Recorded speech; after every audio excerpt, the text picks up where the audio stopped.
Now here we have in a hydrogen atom, the electron and proton are bound at a distance of about 0.53 angstrom.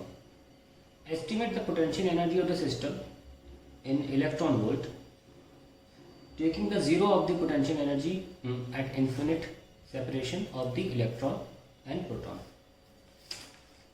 हमें एक atom की hydrogen atom की potential energy निकालनी है. कैसे निकालते हैं? पहले मान लेते हैं हम एक पॉजिटिव चार्ज इन्फिनिटी से लेकर आए. वो होता हमारा प्रोटॉन, क्योंकि हाइड्रोजन में न्यूट्रॉन तो होता नहीं, न्यूक्लियस में प्रोटॉन ही होता है. इस पहले चार्ज को लाने में कोई एनर्जी नहीं लगी, अभी कोई वर्क डन नहीं हुआ.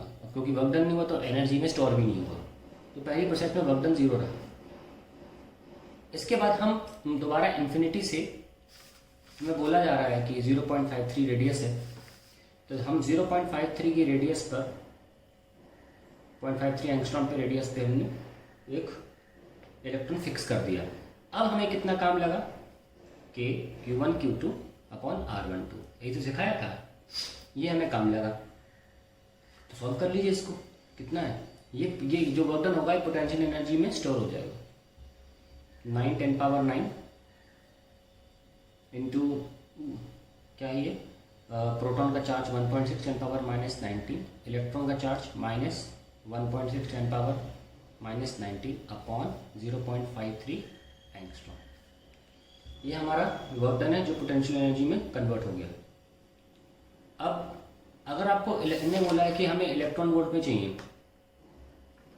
Potential energy in electron volt, अगर इलेक्ट्रॉन वोल्ट में चाहिए तो आप एक ई को सॉल्व भी मत करो, उस ई को ई ही रहने दो. Minus 9 10 power 9 into 1.6 10 power minus 19 upon 0.53 10 की पावर माइनस 10. ये जो जब आप सॉल्व नहीं करते ना कि, तो ये बन जाता है इलेक्ट्रॉन वोल्ट. ठीक है. तो अब इसको सॉल्व कैसे करें? देखिए, हाइड्रोजन एटम में जो पोटेंशियल एनर्जी होती है बड़ी फेमस वैल्यू है, आपको याद होनी चाहिए. स्टैंडर्ड क्वेश्चन है, स्टैंडर्ड वैल्यू मैं डायरेक्टली लिख रहा हूँ 27.2 इलेक्ट्रॉन वोल्ट, और सबको इलेक्ट्रॉन वोल्ट में याद रहती है. ठीक है, तो मेरा काम तो इतना हो गया. अब क्या पूछ रहे हैं? Estimate the potential energy system. अब मैं एक चीज़ को करके दिखाता हूँ. इसके बजाय हम ये काम और कर सकते थे. पोटेंशियल एनर्जी क्या होता है? जिस चार्ज को लेकर आ रहे हो electron multiply by final minus initial, ये तो करते थे, है ना? ऐसे और इस तरीके के दिमाग से भी कर सकते हैं, अल्टीमेटली आएगा वही, पर सोच कंसेप्ट वाइज ऐसे कर रहे हैं. तो माइनस का ई, इसको मत सॉल्व करिए, इलेक्ट्रॉन वोल्ट बनने में हेल्प करेगा. और यहाँ किसकी मौजूदगी में ला रहे हैं? प्रोटॉन की मौजूदगी में. तो के ई बाय फाइनल ये 0.53 पर था, 0.53 10 पावर माइनस 10, और इनिशियली कहाँ से लाया? इन्फिनिटी से. तो हमने बोला हुआ है taking zero of the potential energy at infinite separation of electron and proton. तो जीरो लेना है इन्फिनिटी पर, यानी कि इनिशियल इन्फिनिटी पर था, तो हम यहाँ पे पोटेंशियल जीरो लें, ऐसा कहा गया है, हमसे कहा गया है, तो हम ले रहे हैं. तो अल्टीमेटली क्या आया? ये सॉल्व होकर हमने भी दिखाया के ई बाय आर, ये सब कितना आया सॉल्व होकर? 27.2 माइनस में, क्योंकि इलेक्ट्रॉन है, इलेक्ट्रॉन वोल्ट. तो इस सोच से भी हमने करके दिखाया आपको. ठीक है, तो इतना पार्ट तो हमारा पहला हो जाता है. अब बारी आती है नेक्स्ट क्वेश्चन की. What is the minimum work required to free the electron given that its kinetic energy in the orbit is half the magnitude of potential energy obtained in a. अब देखिए, यहाँ पर जो इलेक्ट्रॉन है ये रुका नहीं रहता, ये घूमता रहता है गोल गोल. क्यों? सेंट्रीफ्यूगल फोर्स की वजह से.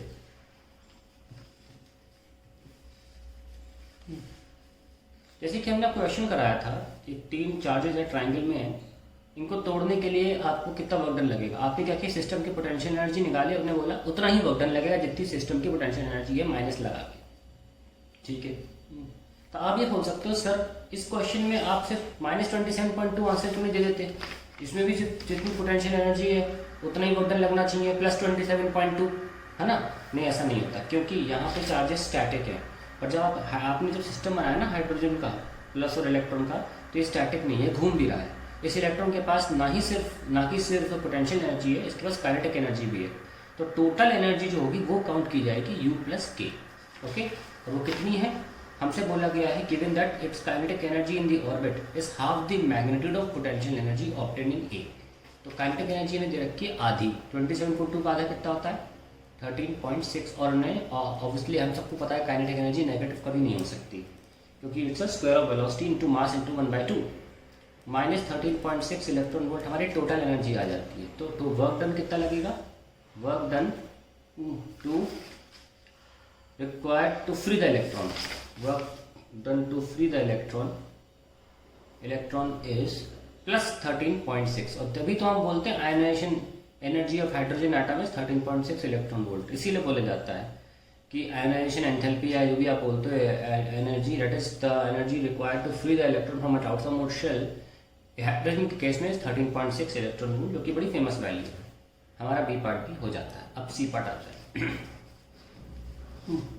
What are the answers to A and B above if the zero of the potential energy is taken at 1.06 separation।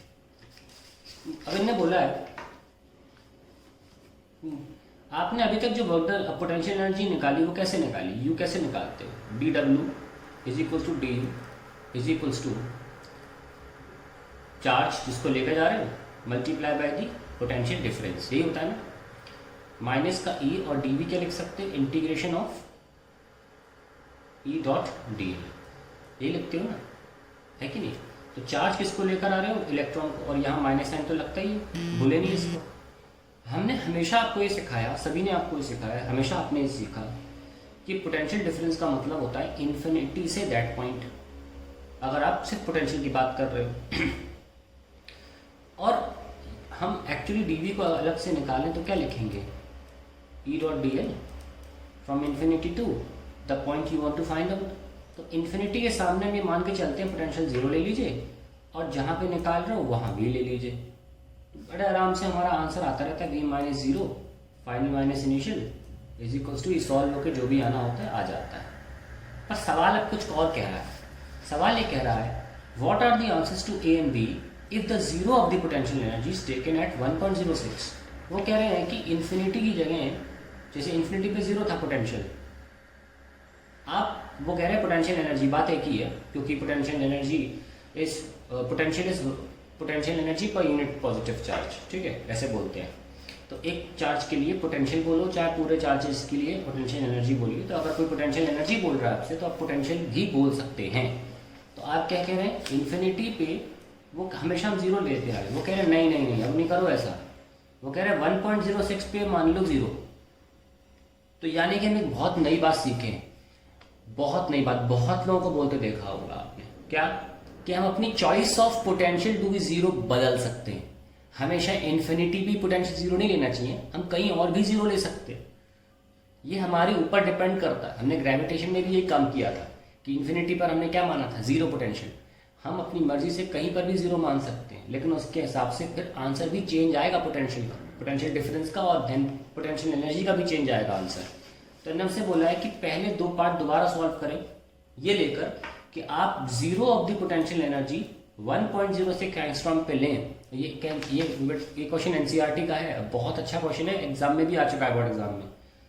What are the answers to A and B if zero of the potential energy is taken at 1.06 separation? तो ये बदलती कहाँ है कहानी सारी, देखिए हमको पता है कि जो छोटा स्मॉल वर्क डन होगा वो पोटेंशियल एनर्जी में तब्दील होगा, और ये जो होता है ये होता है charge into potential difference. Charge हमारा इलेक्ट्रॉन, उसको उसकी टेंशन नहीं है। और पोटेंशियल डिफरेंस क्या है, डीवी। भी डीवी में सारी कहानी छुपी हुई है। डीवी क्या है, माइनस का ई डॉट डी एल, ठीक है। और इसको सॉल्व करते हैं जरा। DV is equals to minus का ई डी आर, और यहाँ पे D L equals to D R है क्योंकि कॉस थीटा जीरो है, क्योंकि हम स्ट्रेट लाइन मूव करा रहे हैं ना। हम ऐसे जैसे हमने बनाया था वहाँ पे डायग्राम, इस तरीके से नहीं ले जा रहे हैं चार्ज को, हम सीधे चार्ज के प्रोटॉन के पास सीधे लेकर आ रहे हैं। Okay, so D L can be replace by D R without any problem. अब हम क्या कहना चाहते हैं कि हमें इन्फिनिटी पे नहीं, 1.06 एंगस्ट्रॉम पे जीरो पोटेंशियल चाहिए। और 0.53 पर निकालनी है। ये होता है मतलब, यहाँ से चीज़ें बदल जाती हैं। ठीक है, ये बहुत इंपॉर्टेंट कॉन्सेप्ट है, ध्यान रखिएगा। माइनस ई क्या है, के क्यू प्रोटॉन है यहाँ पे, आप चाहो तो ई ही लिख लो, by R square D R 1.06 से 0.53। दूसरी बात, हम देखो हम फाइनल माइनस इनिशियल निकाल रहे हैं, यानी कि हम एक प्रोटॉन रखा है प्लस, और यहाँ पर मान लीजिए 0.53 है और यहाँ पर 1.06। हम बोल चुके हैं प्लस के पास पोटेंशियल ज़्यादा होती है और प्लस से दूर जाओ तो पोटेंशियल कम होती है। तो हम एटलीस्ट ये कन्फ्यूजन ना आए हमें आंसर में, हम ये मान के चलेंगे भाई कि हमारा आंसर पॉजिटिव ही आना चाहिए। इनकेस अगर ये नेगेटिव आता है टेक अ नोट, ताकि झंझट ना हो। ठीक है, चलिए v इज इक्वल्स टू के आप बाहर ले सकते हैं, ई आप बाहर ले सकते हैं, और ये 1/r आ जाएगा। माइनस है लगे रह दीजिए, लेकिन हम अल्टीमेटली मॉड लगा के चल रहे हैं, ताकि अगर कुछ प्रॉब्लम होती है तो हमें प्रॉब्लम नहीं होगी कि हम लेफ्ट हैंड साइड ये मान के चल रहे हैं कि पॉजिटिव आंसर चाहिए हमें। तो ये माइनस माइनस प्लस हो गया के ई, फिर हम रख सकते हैं ये माइनस माइनस प्लस हो गया ना, अगर प्लस हो गया तो क्या रख सकते हैं, upper limit minus lower limit. ये लीजिए, ये एंगस्ट्रॉम में है, ध्यान रखना। चाहो तो एंगस्ट्रॉम बाहर ले लो, 10⁻−10। तो वी कितना आ गया, के ई अपॉन 10⁻−10, ये यहाँ चले जाएगा 1.06 माइनस 0.53 अपॉन 0.53 इंटू 1.06। ठीक है, नाउ आप देख सकते हैं कि यहाँ पे क्या सॉल्व हो क्या है, के ई अपॉन 10⁻−10 0.53 अपॉन 0.53 इंटू 1.06। ये कैंसिल हो गया, पेज नहीं बचा। लेट अस सी आगे बढ़ते क्या करना है। यहाँ पे के ई पोटेंशियल कितना आया, के ई अपॉन 10⁻−10 इंटू 1.06 है ना, ऐसा कुछ आया है। तो अब सॉल्व कैसे करें, देखो 9 10⁻9 इंटू 1.6 10⁻−19 अपॉन 1.06 10⁻−10। कोई सॉल्व नहीं करने की जरूरत है, दिखाता हूँ क्यों। यहाँ देखिए 1.9 10⁻9 ये देखो इंटू 1.66 अपॉन 0.53, ये जो टर्म है ये क्या निकल गई 27.2। हमारे पास क्या है 1.06, यानी कि नीचे का नंबर सिर्फ डबल हो गया है। अगर हम ऐसे लिखें 1.6 10⁻−19 और नीचे 2 इंटू 0.53 लिख डालें 10⁻−10, तो हम इस पूरे टर्म को क्या लिख सकते हैं 27.2 electron volt divide by 2, that is 13.6 electron volt. Sorry electron volt नहीं, 13.6 आ गया। हम तो पूरा सॉल्व किए ना इसको। अब हम मल्टीप्लाई बाय ये वोल्ट आया, ठीक है। अब हम इसको मल्टीप्लाई करेंगे विद द चार्ज, तो हमारा वर्क डन आ जाएगा। चार्ज कौन है, electron into 13.6 volt, it will be 13.6 electron volt minus में, है ना। That is how you get electron volt from volt. तो ये देखिए 13.6 वोल्टेज होता है। वोल्टेज कितना ज़्यादा है हमारे प्रोटॉन और इलेक्ट्रॉन के बीच में, खैर वो इम्पोर्टेंट नहीं है। Now we have to find out the work done to remove the electron from the ionise from the outermost shell, यानी कि हमें आयोनाइजेशन एनर्जी दोबारा निकालनी है, क्योंकि हमारा बी पार्ट वही था कि what is the minimum work required to free the electron. तो देखिए फ्री द इलेक्ट्रॉन का मतलब क्या हुआ, अगर आप नॉर्मली से देखेंगे तो वर्क डन तो टोटल एनर्जी सिस्टम की आ जाएगी, हो जाएगी U प्लस के, और ये -13.6 प्लस 13.6, ये तो 0 दे देगा, यानी कि इलेक्ट्रॉन ऑलरेडी फ्री है। ये तो गड़बड़ हो रही है ना, तो ऐसे नहीं निकालेंगे आप। ध्यान रखें फ्री का मतलब होता है to take the electron to infinity, ये हम माना करते थे। अभी इन्फिनिटी की जगह पर एक्चुअली 1.06 हो गया है। अभी इन्फिनिटी का एड्रेस है ना वो 1.06 है, तो वर्क डन क्या होगा, to take the electron from 0.53 to, अब इन्फिनिटी की जगह क्या होगा 1.06। उसके पहले क्या कर रहे थे, उसके पहले 0.53 से इन्फिनिटी ले जा रहे थे, तो अब इन्फिनिटी का एड्रेस कौन है, नया एड्रेस 1.06। तो इस ये काम करने में जो वर्क डन लगेगा वही हमारा आंसर होगा। तो अभी हम देखें वर्क डन होगा चार्ज जिसको लेके जा रहे हो और पोटेंशियल फाइनल माइनस इनिशियल, जब आप काम करते हो तो फाइनल माइनस इनिशियल होता है। तो क्या होगा ये के कितना है, प्रोटॉन की बात चलेगी 1.06 माइनस के ई 0.53, ठीक है। पहले ये चीज़ इन्फिनिटी थी, है ना। अभी क्या है, इन्फिनिटी का नया एड्रेस कौन है 1.06, तो 1.06 पे लाके आप इलेक्ट्रॉन का रख दोगे, ये मान लिया जाएगा वो फ्री हो गया है, ठीक है। तो माइनस का के ई और ये एक और ई, और ये कितना हो गया 0.53 minus 1.06 upon 0.53 into 1.06। So this becomes K into E into 0.53 upon 0.53 into 1.06, और एक ई का इस्तेमाल कर लो इलेक्ट्रॉन वोल्ट के लिए। और देखो ये माइनस आएगा ना, माइनस बाहर तो इसलिए मैंने प्लस लिख दिया था।